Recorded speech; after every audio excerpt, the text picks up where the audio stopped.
Game क्योंकि महाराष्ट्र में औरंगजेब को लेकर विवाद जारी है। अबू आजमी के निलंबन पर आज एक बड़ा फैसला भी हो सकता है, जहां निलंबन पर फैसला कर सकते हैं महाराष्ट्र विधानसभा के अध्यक्ष। आपको बता दें कि विधानसभा से अबू आजमी के निलंबन की मांग लगातार की जा रही है और माना यह जा रहा है कि शायद उनको आज निलंबित किया जा सकता है, क्योंकि एकनाथ शिंदे का भी बड़ा बयान सामने आया था, जहां अबू आजमी विधानसभा से निलंबित किए जाए, इस तरह का बड़ा रिएक्शन उनका सामने आया था, जिसके बाद से अब सियासत जोरों पर है। आपको बता दें औरंगजेब को लेकर जो बयान यहां पर अबू आजमी, जो कि समाजवादी पार्टी के वरिष्ठ नेताओं में गिने जाते हैं, उनकी तरफ से दिया गया था और औरंगजेब को महान शासक बताया गया था, जिसके बाद से न सिर्फ शिंदे गुट बल्कि बीजेपी भी लगातार अब हमलावर हो रही है समाजवादी पार्टी पर। और समाजवादी पार्टी को यह कह रही है कि जिस औरंगजेब ने क्रूरता दिखाई छत्रपति संभाजी महाराज के साथ भी और लोगों को यहां पर बेवजह मारा गया, वो कैसे महान शासक हो सकता है? वो एक क्रूर शासक था और अभी भी रहेगा जब तक चाहे इतिहास में किसी भी तरह का जिक्र क्यों ना किया हो। ऐसे में सीधा न्यूज रूम का रुख करेंगे, जहां मेरी सहयोगी वर्षा हमारे साथ लाइव बनी हुई है। वर्षा, ये कोई पहली बार नहीं है जब इस तरह के मामलों को लेकर सियासत हो रही है, पहले भी कई दफा सियासत हो चुकी है, लेकिन खबरें ये भी सामने आ रही है कि अबू आजमी की तरफ से माफी मांग ली गई। वहीं दूसरी तरफ देखा जाए तो महाराष्ट्र में फिलहाल सियासी जो सियासत है वो लगातार उफान पर है और महज इसलिए कि अबू आजमी को विधानसभा से निलंबित किया जाए। तो समाजवादी पार्टी के विधायक हैं अबू आजमी, उन्होंने जो बयान दिया है औरंगजेब को लेकर, उससे महाराष्ट्र का सियासी पारा पूरी तरह से गर्म नजर आ रहा है और ऐसे में देखिए लगातार विरोध हो रहा है उनके बयान का और सीधे सीधे एकनाथ शिंदे, जो कि महाराष्ट्र के डिप्टी सीएम है, उन्होंने उन्हें गद्दार कह दिया। उन्होंने कहा है कि उन्हें निलंबित किया जाना चाहिए, उन्हें विधानसभा में रहने का कोई अधिकार नहीं है। और चारों तरफ से महाराष्ट्र में देखिए पूरी तरह से यहाँ पर विरोध नजर आ रहा है। हालांकि कुछ कांग्रेस के जो सांसद हैं और नेता हैं वो भी यहाँ पर अबू आजमी के बयान का जो है समर्थन करते हुए नजर आए थे, लेकिन उन्होंने अबू आजमी ने अपने जो है वो बयान को वापस लिया है और सीधे सीधे उन्होंने ये कहा है कि मेरे बयान को तोड़ मरोड़ कर पेश किया जा रहा है। मैंने किसी भी महापुरुष के लिए अपमानजनक टिप्पणी नहीं की है, चाहे वो छत्रपति शिवाजी महाराज हो या फिर संभाजी महाराज, मैंने किसी के लिए अपमानजनक शब्द नहीं किए हैं। और ऐसे में औरंगजेब को लेकर आपको बता दें कि अबू आजमी ने सीधे सीधे कहा था कि औरंगजेब एक महान शासक है और उन्होंने देखिए लगभग 50 सालों तक हिंदुस्तान पर राज किया और इस दौरान उन्होंने चाहे वो हिंदू मंदिर हो या चाहे मस्जिद, उन्होंने दोनों तोड़वाए हैं, क्योंकि वो एक सत्ता की जो प्रक्रिया होती है अगर जहाँ पर ज़रूरी है। तो ऐसे में उन्होंने कहा है कि देखिए यहाँ पर जो छत्रपति शिवाजी महाराज और औरंगजेब, उनमें सत्ता की लड़ाई थी, ना कि किसी धर्म को लेकर, लेकिन यहाँ पर सीधे तौर पर एक महान शासक बता दिया गया है कि उस समय भारत की जो जीडीपी थी वो सबसे ज़्यादा उच्च पायदान पर थी और इसके अलावा भारत को सोने की चिड़िया कहा जाता। तो इस तरह से तारीफ में कसीदे औरंगजेब के पढ़े गए हैं, पूरी तरह से यहाँ पर महिमा मंडन करते हुए नजर आए अबू आजमी। लेकिन यहाँ पर महाराष्ट्र की जो तमाम नेता हैं, चाहे वो बीजेपी हो, शिवसेना, एकनाथ शिंदे, तमाम तरह से जो है सियासी रोटी सेकने का यहाँ पर काम भी हो रहा है। लेकिन देखिए अब ये देखना है कि आखिर क्या उनका आज निलंबन होगा, क्योंकि बजट सत्र इस समय महाराष्ट्र में चल रहा है और ऐसे में अबू आजमी को सीधे सीधे यहाँ पर निलंबित करने की मांग की जा रही है और राजद्रोह का मामला दर्ज करने की मांग की जा रही है। हालांकि ठाणे में उनके खिलाफ एक केस दर्ज हुआ है, लेकिन अब देखना है कि आज क्या उनका निलंबन हो सकता है। बिल्कुल वर्षा, लौटूंगे मैं आपके पास। इस बीच एक और बड़ी खबर इसी से जुड़ी हुई मिल रही है, जहां मुंबई में अबू आजमी के बयान को लेकर प्रदर्शन देखने को मिलेगा। आपको बता दें कि बीजेपी अल्पसंख्यक मोर्चा मुंबई में जोरदार प्रदर्शन करेगी और ऐसे में अबू आजमी के खिलाफ प्रदर्शन और नारेबाजी की जाएगी। तो बड़ी खबर, जहां आपको बता दें औरंगजेब को लेकर जब से अबू आजमी ने बयान दिया है तब से वो खुद कई सवालों के माध्यम से घिरे हुए हैं। ऐसे में उनसे लगातार पूछा जा रहा है कि कोई ऐसी उपलब्धि बता दीजिए औरंगजेब की जिसके चलते वो उसे महान शासक करार कर रहे हैं। तो इसी को लेकर अब आपको बता दें बीजेपी अल्पसंख्यक मोर्चा मुंबई में जोरदार प्रदर्शन करेगा। एक बार फिर से रुख वर्षा आपका करते हुए, जो कि देखिए जब से अबू आजमी की तरफ से ये औरंगजेब को लेकर बयान दिया गया तब से वो लगातार कई चीजों को लेकर घिरते हुए नजर आ रहे हैं। अब बीजेपी अल्पसंख्यक मोर्चा भी मैदान में कूद चुका है, जहां पर जोरदार प्रदर्शन किया जाएगा। उसको लेकर क्या जानकारी? तो महाराष्ट्र में पूरी तरह से अबू आजमी के बयान के बाद से विरोध हो रहा है और जैसा कि आप भी बता रहे हैं कि बीजेपी अल्पसंख्यक मोर्चा आज प्रदर्शन करने वाला है। तो देखिए प्रदर्शन महाराष्ट्र की जनता भी कर रही है कि आखिर किस तरह से औरंगजेब, जिसने कितनी यातनाएं दी हैं, फिल्म छावा में किस तरह से दिखाया गया है कि उन्हें 40 दिनों तक यातनाएं दी गई, उनके जख्मों पर नमक लगाया गया और उसके अलावा उनकी आंखें नोच ली गई, दांत तोड़ दिए गए, नाखून निकाले गए। तो इस तरह से उन्हें यातनाएं दी गई और वो औरंगजेब ने दी और औरंगजेब को यहाँ पर अबू आजमी पूरी तरह से महान शासक बता रहे हैं। तो कहीं ना कहीं इसको लेकर देखिए विरोध पूरी तरह से होता हुआ नजर आ रहा है महाराष्ट्र में। हालांकि अबू आजमी ने माफी तो मांगी, उन्होंने कहा है कि मैंने किसी भी महापुरुष का अपमान नहीं किया है, लेकिन फिर भी अगर मेरी तरफ से या मेरे बयान से किसी की भावनाएं आहत हुई हैं तो मैं माफी मांगता हूं। और मैं अपने बयानों को, उन्होंने ये नहीं कहा है कि मैं माफी मांगता हूं, उन्होंने ये कहा है कि मैं अपने बयानों को, मैं अपनी टिप्पणी को वापस लेता हूं। तो इस तरह से उन्होंने अपनी टिप्पणी को तो वापस लिया है, लेकिन विरोध जैसा कि बीजेपी अल्पसंख्यक मोर्चा आज प्रदर्शन करेगी और इसके अलावा निलंबन की मांग की जा रही है। तो महाराष्ट्र में पूरी तरह से विरोध जो है अब अबू आजमी के बयान का हो रहा है और ऐसे में इसकी कीमत हो सकता है कि उन्हें चुकानी पड़े अबू आजमी को, क्योंकि महाराष्ट्र में छत्रपति शिवाजी महाराज हो या फिर संभाजी महाराज, उनके बलिदान को याद किया जाता है, उनके आदर्शों को याद किया जाता है, उनका जिस तरह से कार्यकाल रहा, मराठों के लिए जिस तरह से उन्होंने लड़ाई लड़ी, उसको लेकर ईश्वर तुल्य उन्हें माना जाता है। और अपमान यहाँ पर जो है संभाजी महाराज का किया गया है, ये आरोप लगाए गए हैं अबू आजमी पर। बिल्कुल वर्षा, और देखिए जो अभी तक तस्वीरें क्लियर हो रही हैं उससे कहा जा सकता है कि सियासत यहीं थमने वाली नहीं है। इस बीच एक और बड़ी खबर मिल रही है इसी पूरे मामले से जुड़ी हुई, जहां पुणे में शिवसेना कार्यकर्ताओं का भारी प्रदर्शन देखने को मिला।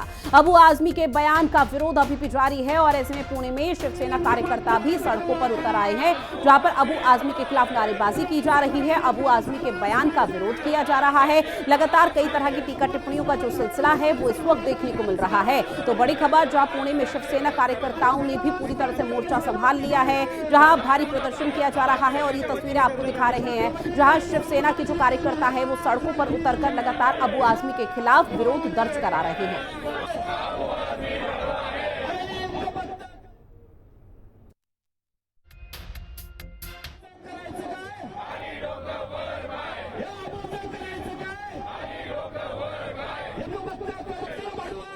अबू आजमी गेले अनेक साल से ये देश में, महाराष्ट्र में रह रहे, इधर वो बहुत बड़े हो गए, आमदार हो गए, एमएलए हो गए, लेकिन जो अबू आजमी ये देश में और ये महाराष्ट्र में रहकर भी हमारे धर्मवीर संभाजी राजे का पूरा हत्या करने वाले जो औरंगजेब है वो अच्छा प्रशासक है, अच्छा भाषा वापरने वाला वो जो अबू आजमी है उसके ऊपर देशद्रोही का गुना दाखिल होना चाहिए, उसको विधानसभा से निलंबित करना चाहिए।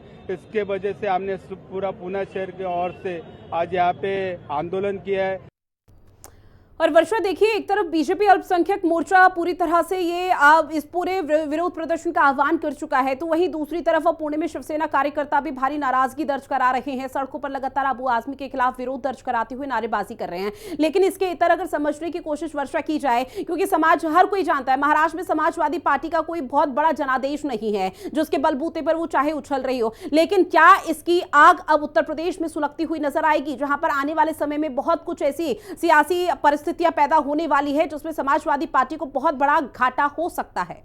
बिल्कुल देखिए, ऐसा संभव हो सकता है क्योंकि महाराष्ट्र में जिस तरह से अबू आजमी ने बयान दिया उसके बाद से महाराष्ट्र में तो पूरी तरह से विरोध प्रदर्शन हो ही रहा है, लेकिन समाजवादी पार्टी जो है उत्तर प्रदेश में देखिए एक अच्छा जनाधार है वहां पर, और ऐसे में कहीं ना कहीं नुकसान हो सकता है। लेकिन अब देखना है कि आखिर क्या इस बयान के बाद से वो अपनी माफ़ी को एक बार फिर से जनता के सामने प्रदर्शित करेंगे कि आखिर उन्होंने माफ़ी मांग ली, क्योंकि उन्होंने कहा है कि मैं अपने बयान को वापस लेता हूँ। उन्होंने सीधे तौर पर यह नहीं कहा कि मुझे माफ़ कर दीजिए या किसी की भावनाएं आहत हुई हैं, लेकिन जिस तरह से विरोध प्रदर्शन हो रहा है महाराष्ट्र में, तो उससे हम ये समझ सकते हैं कि ये प्रदर्शन अभी जो है वो थमने का नाम नहीं लेगा और इस तरह से आगे बढ़ता जाएगा, क्योंकि राजद्रोह का और विधानसभा से निलंबित करने की मांग उन्हें की जा रही है। और जब तक ये फैसला नहीं होता है कि उन्हें निलंबित कर दिया गया, राजद्रोह का केस दर्ज नहीं हो जाता है, तब तक हो सकता है कि ये प्रदर्शन ऐसे ही जारी रहेगा। और बात अगर आपने की उत्तर प्रदेश की, तो आपको बता दें कि उत्तर प्रदेश में देखिए समाजवादी पार्टी का एक अच्छा जनाधार है, और ऐसे में कहीं ना कहीं तमाम जो नेता है समाजवादी पार्टी के, उनको कहा जाता है कि आप जो अपने बयान देते हैं वो सोच समझ कर दीजिए, इससे किसी की भावनाएं आहत ना हो। लेकिन अब देखना होगा कि आखिर उत्तर प्रदेश में, क्योंकि 2027 में चुनाव भी है, तो इसमें इसका क्या असर होने वाला है और ये विवाद कहां थमेगा, फिलहाल इसको लेकर कुछ कहा नहीं जा सकता। बिल्कुल, आने वाले समय में इसमें कैसे महाराष्ट्र में सियासत देखने को मिलती है ये देखना बेहद महत्वपूर्ण है। बहरहाल जानकारी साझा की वर्षा, उसके लिए बहुत शुक्रिया। और अब इस पूरे मामले को लेकर बयानबाजी जोरों पर हो रही है, क्या कुछ तमाम दिग्गजों का कहना वो भी सुनिए। आक्रांता कोई भी हो, उनके द्वारा किए गए पापों को समूल रूप से भारत में नष्ट किया जाएगा। भारत की संस्कृति, सभ्यता किसी भी हालत में उस पर प्रहार नहीं होने दिया जाएगा। ये प्रधानमंत्री नरेंद्र मोदी जी का स्पष्ट संदेश है और इस नाते से पिछले 10 वर्षों में भारत की सभ्यता को, संस्कृति को, हमारी ऐतिहासिक धरोहर को संरक्षण करने का काम प्रधानमंत्री नरेंद्र मोदी जी के नेतृत्व में 10 सालों में जितना हुआ उतना आज़ादी से लेकर के और किसी काल में भी नहीं हुआ। बादशाहत के अंदर बड़े बड़े हिंदू सिपह सालार थे, chief of the army staff थे, बहुत सारे हिंदू बादशाहों के यहाँ मुसलमान बड़े बड़े ओहदों पर थे। तो आज ये कंट्रोवर्सी इर्रेलेवेंट है। आज की राजनीति में औरंगजेब या अकबर बादशाह या बाबर, उनकी कोई अहमियत नहीं है। ये भारतीय जनता पार्टी और दूसरे लोग अपनी राजनीति के लिए उनके नाम का इस्तेमाल करते हैं। अबू आजमी जैसे नेता, इनके चाल चरित्र और इनकी जो बॉडी लैंग्वेज है ना, उसी के कारण ऐसा लग रहा है कि ये जो है इसकी पार्टी को समाजवादी नहीं नमाजवादी के नाम से जाना जाता है। महाराष्ट्र की पावन धरा पर, वीर शिवाजी की धरा पर ऐसे कायर और बुज़दिल लोग हों जो कि औरंगजेब जैसे दुष्ट और दुर्दांत जो आक्रांता थे उनका महिमामंडन करते हैं, उसको रहमतुल्लाह आलम कहते हैं। शर्म आनी चाहिए। और मैं कहता हूं नमाजवादी पार्टी के अध्यक्ष को अविलंब इस बारे में माफी मांगनी चाहिए। वहीं औरंगजेब पर बयान के बाद समाजवादी पार्टी के नेता अबू आजमी की मुश्किलें बढ़ती हुई नजर आ रही हैं। दरअसल मुंबई के ठाणे में अबू आजमी के खिलाफ केस दर्ज कर लिया गया। तो वहीं अब कांग्रेस नेता राशिद अल्वी और उदित राज ने भी औरंगजेब को लेकर अबू आजमी के बयान का जोरदार तरीके से समर्थन किया। तो वहीं बीजेपी अब लगातार इस पूरे मामले को लेकर न सिर्फ समाजवादी पार्टी बल्कि कांग्रेस के तमाम दिग्गजों पर हमलावर है। हालांकि विवाद बढ़ने के बाद अबू आजमी ने अपने बयान पर माफी भी मांग ली है, लेकिन सियासी संग्राम है कि रुकने का नाम नहीं ले रहा। ये रिपोर्ट देखिए। फिर उठा सियासी तूफान, अब औरंगजेब पर घमासान। अबू आजमी के बिगड़े बोल, सपा कांग्रेस ने पीटे ढोल। औरंगजेब मन को भाया, कुशल बादशाह बताया। औरंगजेब पर समाजवादी पार्टी के नेता अबू आजमी के बयान से शुरू हुई बहस थमने का नाम नहीं ले रही। अबू आजमी के बयान के बाद महाराष्ट्र के ठाणे में उनके खिलाफ केस दर्ज कर लिया गया। तो वहीं अब कांग्रेस नेता राशिद अल्वी और उदित राज ने भी औरंगजेब को लेकर बड़ा बयान दिया। राशिद अल्वी ने कहा है कि औरंगजेब ने मंदिर तोड़वाए, लेकिन उसने मंदिरों को पैसे भी दिए। जो सत्ता के अंदर हैं वो अपने गिरेबान में झांक के देखें। औरंगजेब पे इल्जाम है कि उसने मंदिर तोड़वाए।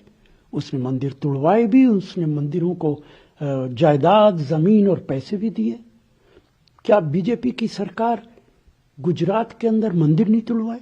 आपने 300 मंदिर तोड़वा दिए गुजरात के अंदर। आप तो मस्जिदें भी तोड़वा रहे हैं और मंदिर भी तोड़वा रहे हैं। इतिहास को इतिहास रहने दीजिए। आज ये आजाद भारत है, यहाँ पे हिंदू मुसलमान मत कीजिए। उधर कांग्रेस नेता उदित राज ने अबू आजमी के बयान का समर्थन किया। उन्होंने कहा कि अबू आजमी ने कुछ गलत नहीं कहा। केवल ये टारगेट करना गलत बात है। बहुत सारे हिंदू राजा भी क्रूर हुए, मुस्लिम भी क्रूर हुए और भी अंग्रेज भी क्रूर थे। तो क्या केवल औरंगजेब की ही बात क्यों? एक सब मिला करके बस वोट के अलावा इन्हें कुछ नहीं दिखता। इतिहास को इतिहास रहने दो भाई। आगे की सोचो, टेक्नोलॉजी का सोचो, विज्ञान का सोचो, कृषि का सोचो, देश आगे जाए उसका ध्यान करो। अबू आजमी ने कोई गलत नहीं कहा। आपको बता दें कि समाजवादी पार्टी के नेता अबू आजमी ने औरंगजेब का बचाव करते हुए बयान दिया था। उन्होंने कहा था कि मैं 17वीं सदी के मुगल बादशाह औरंगजेब को क्रूर, अत्याचारी और असहिष्णु शासक नहीं मानता। इन दिनों फिल्मों के जरिए मुगल बादशाह की विकृत छवि बनाई जा रही है। नहीं, सब गलत हिस्ट्री दिखाई जा रही है। औरंगजेब रहमतुल्लाह अलैह ने बहुत सारी मंदिरें बनवाई हैं और आप वाराणसी में जाकर देखेंगे एक बच्ची, पंडित की बच्ची को जब उनका ही एक सिपाही सालार उसके साथ शादी करना चाहता था, उन्होंने उस सिपाही सालार को 2 हाथियों के बीच पैर बांध कर वो मार दिया और उन पंडितों ने उनके लिए एक मस्जिद बना के दिया वहाँ पर। क्या बात करते हैं, ये गलत हिस्ट्री। तो आप औरंगजेब को क्रूर शासक नहीं मानते हैं? नहीं, मैं नहीं मानता। अबू आजमी की टिप्पणी पर महाराष्ट्र के उप मुख्यमंत्री एकनाथ शिंदे ने तीखी प्रतिक्रिया व्यक्त की। शिंदे ने कहा कि सपा नेता को उनकी टिप्पणी के लिए माफी मांगनी चाहिए। इतना ही नहीं, शिंदे ने अबू आजमी के खिलाफ देशद्रोह का मुकदमा चलाने की मांग की। उनका बयान बहुत ही गलत है और निंदाजनक है, जिन्होंने जो औरंगजेब ने छत्रपति संभाजी महाराज को 40 दिन इनका हलाल किया है, अत्याचार किया है, उनके नाखून निकाले, आंख निकाले, चमड़ी उधेड़ दी, जीभ जबान काट दी, ऐसे औरंगजेब को अच्छा कहना ये तो महापाप है। और इसलिए ये अबू आजमी इन्होंने माफी मांगनी चाहिए, या हमारे मुख्यमंत्री उन्होंने भी बहुत ही गंभीरता से उनकी बात को लिया है। और निश्चित रूप से ऐसे अबू आजमी को जिन्होंने देशभक्त का अपमान किया है, शिवाजी महाराज, छत्रपति संभाजी महाराज, ये हमारे राष्ट्र पुरुष थे, ये राष्ट्र पुरुषों का अपमान है, इसलिए उनके ऊपर देशद्रोह का गुना दाखिल करना चाहिए। अबू आजमी के बयान के विरोध में शिवसेना शिंदे गुट से ठाणे से सांसद और राष्ट्रीय प्रवक्ता नरेश महस्के के साथ शिवसेना शिंदे गुट के मुस्लिम समुदाय के कार्यकर्ता वागले पुलिस स्टेशन पहुंचे और जमकर विरोध प्रदर्शन किया। इसके बाद महस्के ने अबू आजमी के खिलाफ केस दर्ज किया। हिंदी खबर की स्पेशल रिपोर्ट।